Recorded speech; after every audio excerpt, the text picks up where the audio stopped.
Vincent et Lina, bonsoir. Bonsoir. Merci à vous de nous recevoir pour cette interview pour Art Danistique au Baroque Café.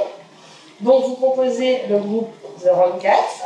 Yes. Alors expliquez-moi le pourquoi de ce groupe, pourquoi ce nom? C'est toi qui as fait. Pourquoi ce groupe? Parce qu'on est frères et sœurs, parce qu'on a toujours partagé la passion de la musique. Voilà, on a toujours déliré pendant les repas de famille, voilà, avec notre père, avec notre autre frère. Qui est musicien aussi. Qui est musicien aussi, qui est pianiste et violoniste. Et voilà, on a décidé, nous, il y a un an, de s'y mettre plus sérieusement et de faire des reprises, en fait, faire un duo de reprises. Alors pourquoi vous deux et pourquoi le troisième frère n'est pas là? Pourquoi Raison géographique, il est sur l'île, donc on se voit 2-3 fois par an peut-être. Donc c'est un peu compliqué, on aimerait bien lui aussi. Je pense qu'on le fera, mais dans l'immédiat c'est un peu difficile. D'accord. Et vous n'avez jamais pensé à être dans des groupes différents? Pour vous, c'était clair que vous deviez travailler ensemble? Non, alors après toi tu as déjà bossé avec d'autres. Moi j'ai fait, du cabaret, j'ai fait du burlesque donc en tant qu'artiste solo.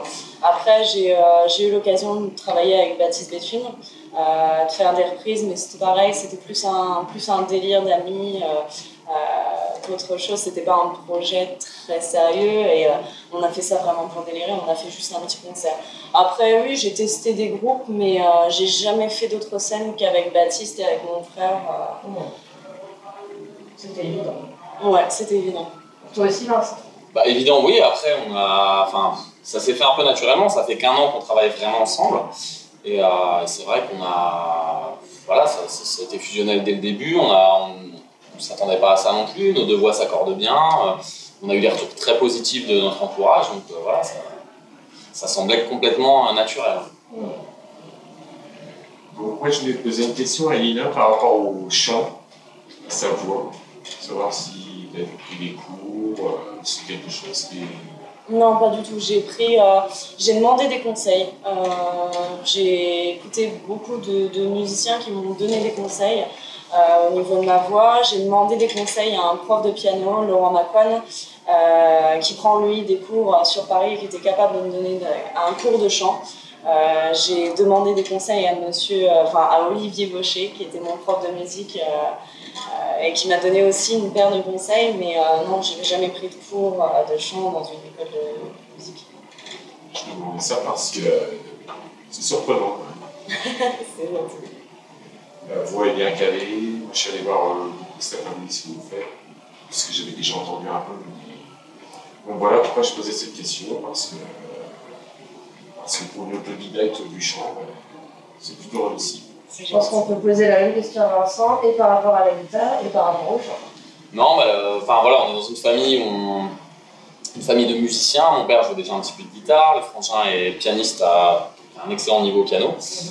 Et puis non, moi les guitares, je me suis mis tard. J'ai dû m'acheter ma guitare à 18 ans. Et j'ai toujours joué comme ça. Bon, j'ai eu des amis qui étaient guitaristes qui m'ont donné une paire de tuyaux, mais j'ai jamais pris de cours. Après, je joue assez simplement. J'ai les bases, j'ai pas un niveau exceptionnel, mais ça suffit pour ce qu'on fait nous. Et, voilà, après, Vous avez quel âge tous les deux? Moi j'ai 32 ans. Et j'ai 23 ans. Donc, ça fait 1 an que le groupe s'est construit. Vous avez fait déjà quelques concerts? Ouais. On a fait donc notre premier concert ici, en baroque, en ouverture de scène ouverte. C'était un peu prévu à la vache. Oui, de toute façon, voilà, c'était le but. Et après, on a été contacté donc, par la médiathèque qui recherchait des artistes pour la fête de la musique. Et donc, on a joué à la fête de la musique à la médiathèque. Et on a fait dernièrement, donc, pour l'anniversaire de mon frère, on était allé manger en famille au terrasse du Bar. Voilà, et là-bas, on a eu l'occasion de faire un petit concert. Familial. Ouais, familial. Il y avait quelques clients qui étaient là, on a eu de bons retours. Et pourquoi pas, on espère une petite suite avec les terrasses du Barcan. Et puis, ouais, avec d'autres, on a des projets. on a des contacts et il y a des concerts à venir. Ok. Donc niveau musique, quelles sont à vous deux vos influences musicales? C'est assez éclectique, c'est assez varié, toi. Moi, j'écoute beaucoup de choses différentes, mais on a en fait des influences communes qu'on utilise pour notre duo, comme Jack White, qui est peut-être notre plus grosse influence. Après, Angus et Julia Stones. Et peut-être pour ceux qui connaîtront peut-être un peu mieux Lilywood and the Creek, c'est des influences qu'on a plus particulièrement. Mais sinon, non, on a nos styles, on a nos influences différentes, mais c'est vrai qu'on a 2-3 influences communes comme ça. Ouais, on se rejoint à travers plutôt ces groupes-là. Après, moi, au départ, j'écoute beaucoup plus de rock, vraiment limite métal, j'écoutais un peu plus de métal. Tiens, ça change, un Sedanais qui écoute du rock, voilà. C'est original. Mais un ex-métalleux. Non, pas du tout, pas du tout. Non, justement, jamais été vraiment métalleux. Même à la guitare, jamais trop appris à jouer du métal. Mais je m'oriente depuis quelques années beaucoup plus sur blues, plus de folk. Et ça correspond plus aussi à ce qu'on peut faire ensemble. Ouais. Mais on a, dans ce qu'on fera dans l'avenir, je pense qu'on s'orientera aussi, on tentera en tout cas d'avoir des influences un peu rock dans ce qu'on fera à l'avenir, en tout cas dans ce qu'on composera à l'avenir. Je pense qu'elle a la voix pour ça aussi. Après ça, je sais pas. Mais... Si, je pense qu'elle a une attitude très rock. Ah oui. Ouais, carrément. Mais ouais, puis c'est ce qui nous a toujours liés en fait. Moi, quand on a une grande différence d'âge, et quand j'étais enfant, mon frère écoutait du Korn et moi j'écoutais du Korn avec mon frère, et j'avais eu les influences de mon frère quand j'étais gamine. Après, on s'est un peu séparés. J'ai eu des influences plutôt jazz avec le milieu du cabaret et du burlesque. Puis voilà, on se retrouve sur du rock, de la folk. On adore ça. Moi, je suis quand même, vous inscrivez quand même dans une tradition pop, folk, même la grande tradition folk. Ce que j'ai écouté cet après-midi, je pourrais même citer des noms comme Dylan, Cohen. C'est-à-dire à un moment donné, votre formule à deux guitares, deux voix, qui est la base du folk. Et bon, moi, j'ai trouvé qu'il y avait ça quand même un peu là-dedans. Je voulais vous demander si vous comptez rester dans cette formule duo assez épurée, minimaliste comme ça. C'est à la fois ce qui fait, je pense, notre force et notre faiblesse.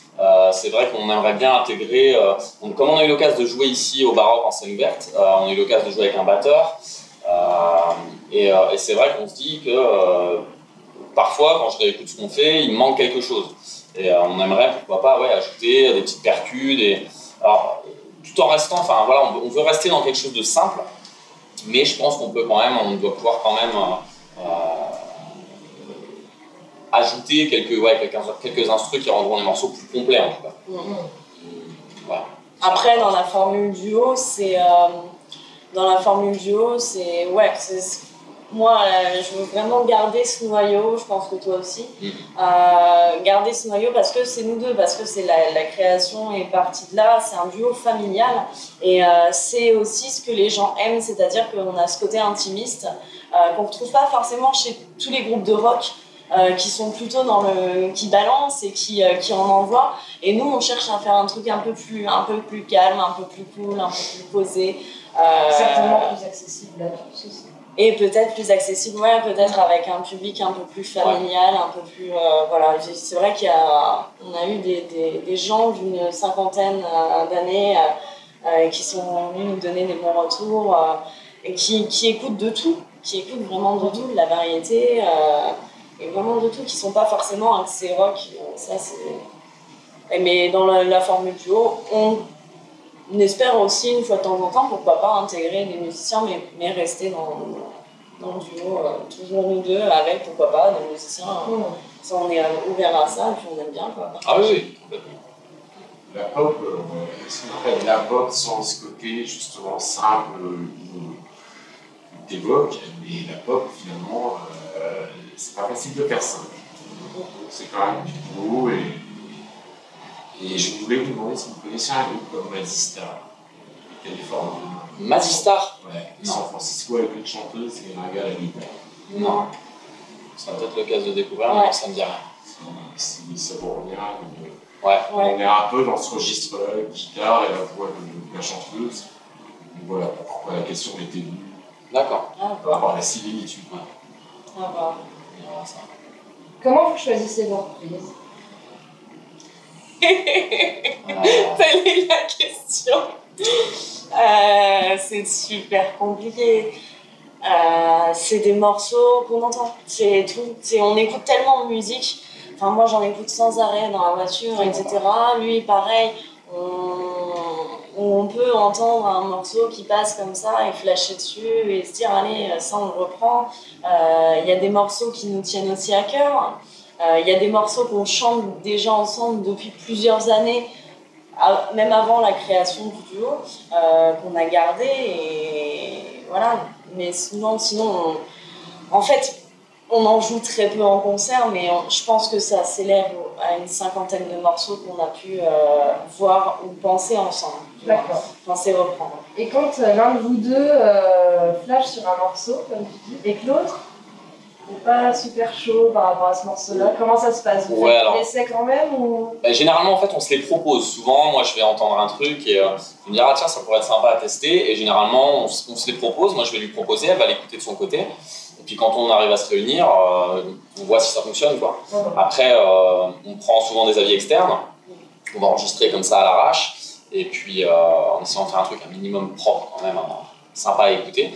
Et puis après, on voit si ça plaît ou pas, quoi. Mais généralement, c'est des morceaux qu'on se propose l'un à l'autre. Et puis quand même qu'on teste, on voit si ça fonctionne ou pas. Il y a des morceaux, on a joué, répété, on s'est dit ouais non, ça marche pas, c'est pas sympa à entendre. Et même nous, on prend pas de plaisir à écouter. Par contre, quand on attaque un morceau, l'exemple c'est Love Interruption de Jack White, c'est un morceau qui nous tient à cœur parce qu'on joue quasiment, on ouvre nos concerts avec celui-là. Et celui-là, on l'a joué, on a senti que ça marchait tout de suite, quoi. On n'a pas eu besoin de le rejouer 50 fois. Dès la première répète, on savait que ça allait faire partie de notre set définitif, quoi.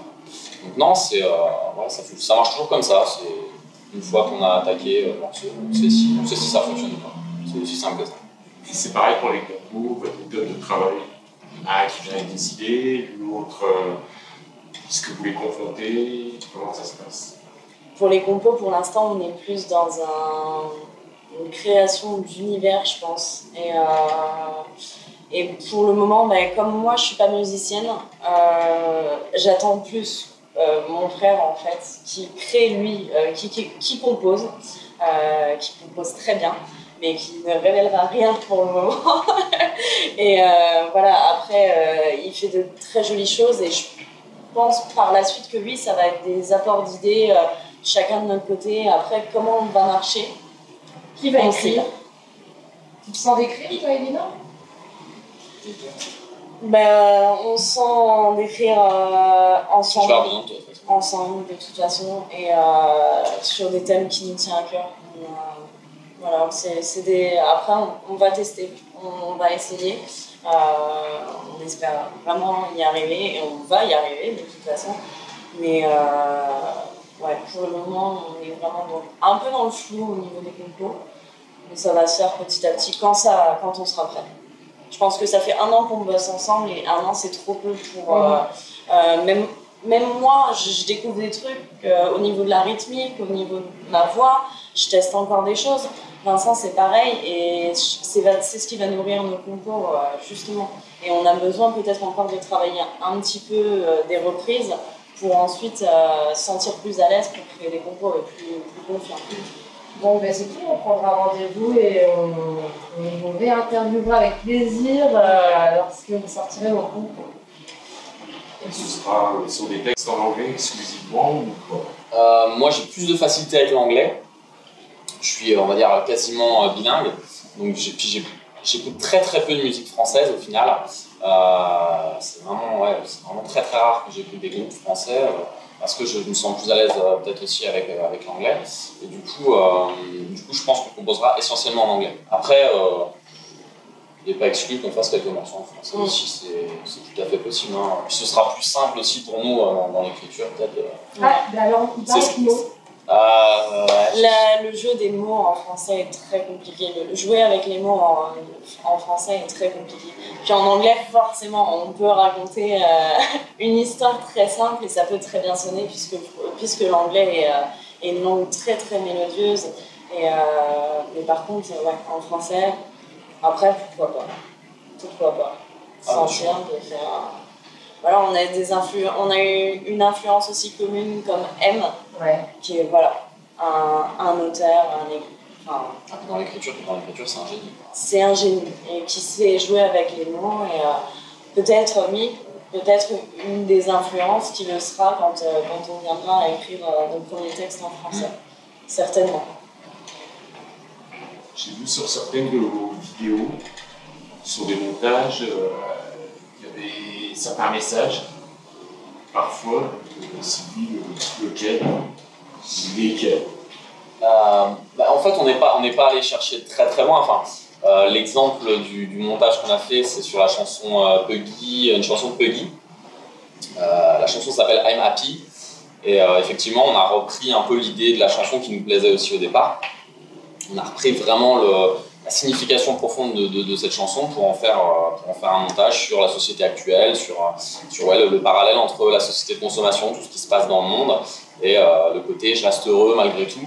C'est un peu nous, c'est un peu notre philosophie, notre façon de penser. On s'est reconnu un peu aussi dans cette chanson-là. Et c'est pour ça que ça a été assez simple pour moi de faire un montage rapidement pour mettre des images aussi sur le texte. Plutôt de nous voir. C'est ancré profondément, enfin, ce type de mentalité. On l'a tous les deux. Donc on va revenir rapidement. Quels sont vos projets pour 2015 déjà? Des concerts. Des concerts. Démarrer les compos. Démarrer les compositions. Donc on ne dit pas qu'on va sortir des compos en 2015. Notre but c'est vraiment de prendre notre temps, on ne se met pas la pression. On fait ça encore une fois pour le plaisir. On est des amateurs. Ça nous plaît de faire ça. Et on ne cherche pas... si on sort un truc, ce sera quelque chose de bien. Je pense qu'on est assez perfectionnistes en fait tous les deux pour se dire qu'on ne sortira pas un truc à l'arrache en se disant il faut qu'on sorte un titre en 2015. On n'est pas ça. Voilà, exactement. Et notre but c'est vraiment de nous faire plaisir et d'essayer en 2015 donc, de faire des concerts parce qu'on a aussi une demande des gens qui voient les vidéos, qui aimeraient bien nous voir en concert aussi. Donc on va faire des concerts et à côté travailler nos compos et travailler de nouvelles reprises. Continuer à se faire plaisir. Et si après les compos, ça nous tient à cœur là pour 2015 parce qu'il y a des gens aussi qui attendent. Il y a une partie des gens qui nous écoutent, qui nous suivent sur les réseaux sociaux, sur YouTube, et qui attendent aussi autre chose de notre part que des reprises. Et nous, on a envie aussi, seulement ça prend plus de temps. On se laisse du temps, comme elle l'a dit, on se laisse un petit peu de temps pour nous poser et faire quelque chose qui nous plaise à nous, qui nous ressemble. Et pour ça, il nous faut, pour les textes, pour la musique, il nous faut un petit peu de temps. J'ai vu que vous avez été sélectionné pour une session d'enregistrement. Ouais. Savoir où ça en est, pour quand. Alors, en fait, oui, Vous êtes toujours gagnant, rassurez-moi. Oui. Ça a été un peu chaotique, il me semble. Oui, c'est un peu leur site. Le site My Cover Music, c'était un petit peu... il y a eu plusieurs annonces de vainqueurs. Alors, c'était nous au départ, puis un autre, puis nous. Enfin, effectivement, c'était un peu particulier. Mais au final, non, on a bien remporté la session d'enregistrement à Savigny, dans le 91, dans le studio RAS, donc c'est un studio pro. Et on a remporté une session de 3 heures. Donc là, je suis en contact avec eux depuis cette semaine, c'est tout frais.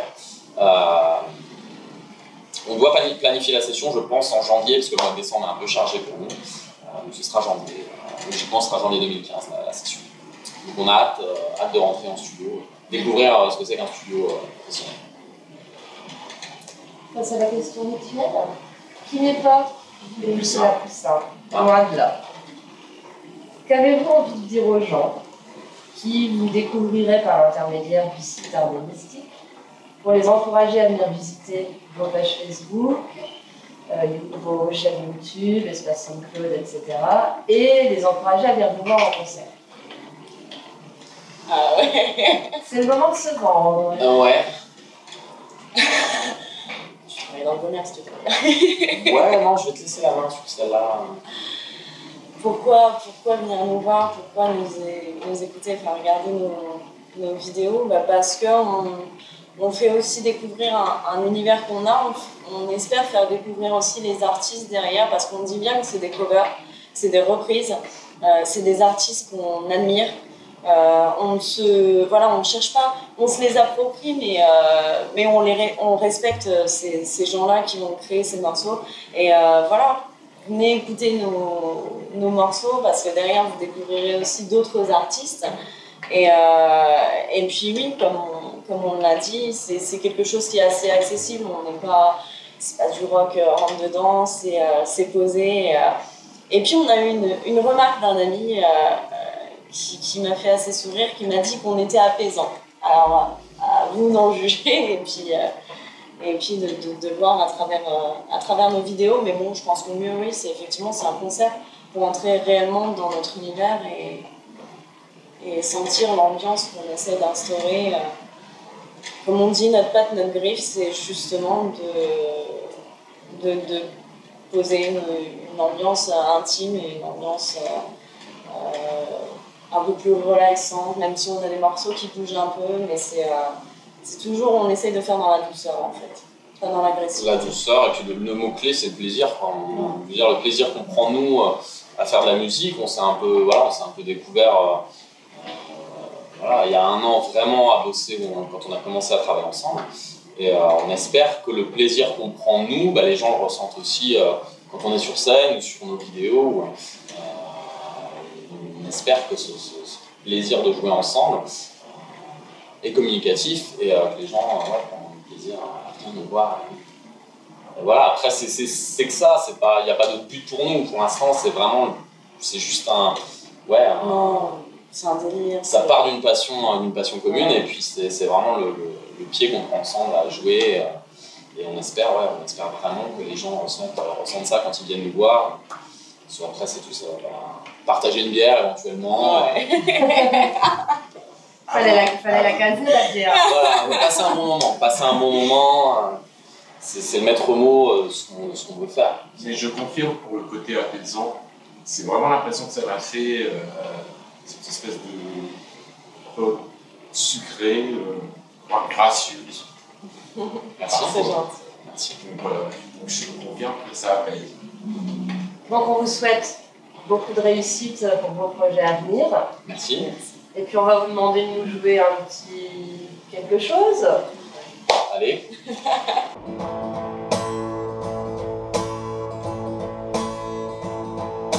Well, it's true that we love one another. I love Jack White like a little brother.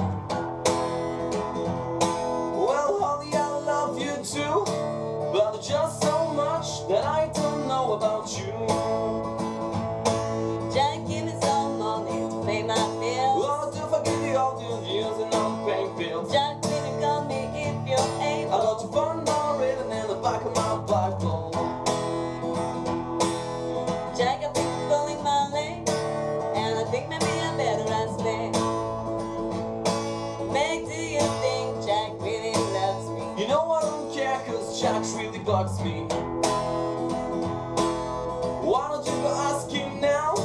Well, I would not, Meg, I really just don't know how. Just say, Jack, do you adore me? Well, I would, Holly, but you know love really bores me. Then I guess we should just be friends. I'm just kidding, Holly, you know that I love you till the end.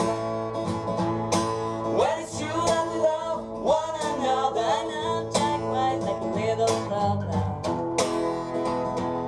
Well, Holly, I love you too, but there's just so much that I don't know about you. Only give me some of your English love. If I need that, Jack, I wanna be out. Why don't you go up and love yourself? If I did that, Holly, there won't be anything left for anybody else. Jack said that at the weight of your love. You know I gave a horse a carrot so it break your foot. Will you two of you cut it out and tell what's really all about? When it's true that we love one another, I love Jack White like a little brother.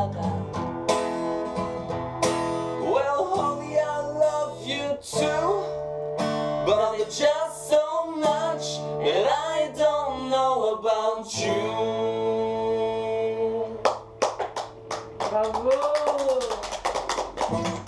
Merci à vous deux. Merci À beaucoup. très bientôt. À bientôt. Bientôt.